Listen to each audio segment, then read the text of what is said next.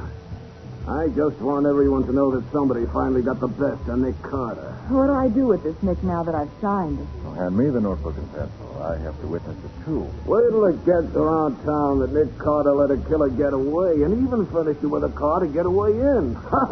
It'll be the biggest laugh of the year. Better than stopping a bullet, though.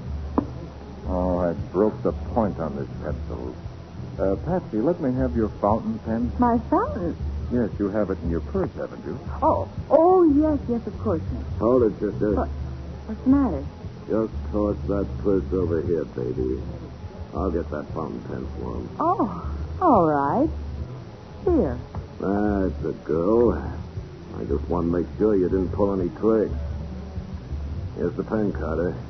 Oh, you know I wouldn't try any tricks on a smart boy like you, Jeff. Oh, there's no ink in this pen. Huh? I'm afraid I'll have to use tear gas. All right, let go of the gun, Greeley. Let go. I've got the concessions there. Don't move, Mrs. Elliott. If I'd have known you... You keep your hands up, too, Greeley. Oh, Nick, I gas. Go on, through the door, Greeley.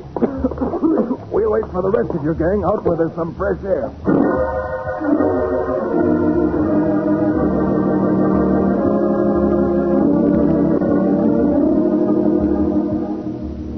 Nick, would that confession Mrs. Elliott signed have held good in court? Oh, not for a minute, Patsy. It was obtained under duress.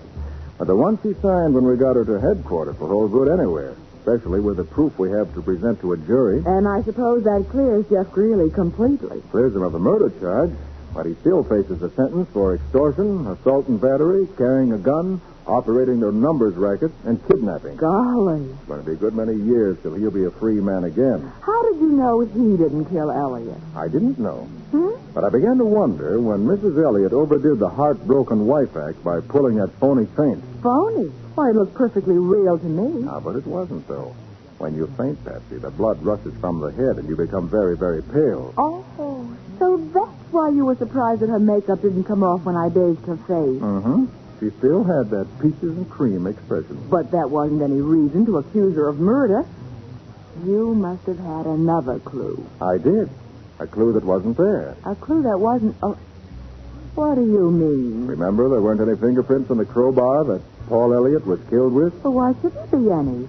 Greeley was wearing gloves. True enough, but Elliott had been working with the crowbar, and he wasn't wearing gloves. His prints should have been all over it. Since they weren't, I knew somebody must have wiped them off. And it wouldn't have been Greeley because he was wearing gloves anyway. Right. So it had to be Mrs. Elliott. Nobody else was there. You mean that after Greeley and the other man came in the store and beat up her husband, she saw her chance to murder him and put the blame on them? According to her confession, they left Paul lying on the floor unconscious, which gave her a perfect opportunity. But why? What motive did she have? Money. She killed him for money? Yes, Paul had a lot of insurance. Oh. And they hadn't been getting along for a couple of years, so she thought she saw a chance to commit the perfect murder. Well, Nick, that little tear gas gun of mine certainly came in handy, didn't it? It certainly did. Lucky for us that Jeff didn't take a closer look and see that it really wasn't a fountain pen. I guess you're glad now that I had it in my purse, huh? I still say it's a dangerous thing to carry. But it isn't. Look, Nick, unless you push the little button here... Patsy, you little idiot. How did I know it would go off? Oh, Nick, open a window or something quick. The Creeper.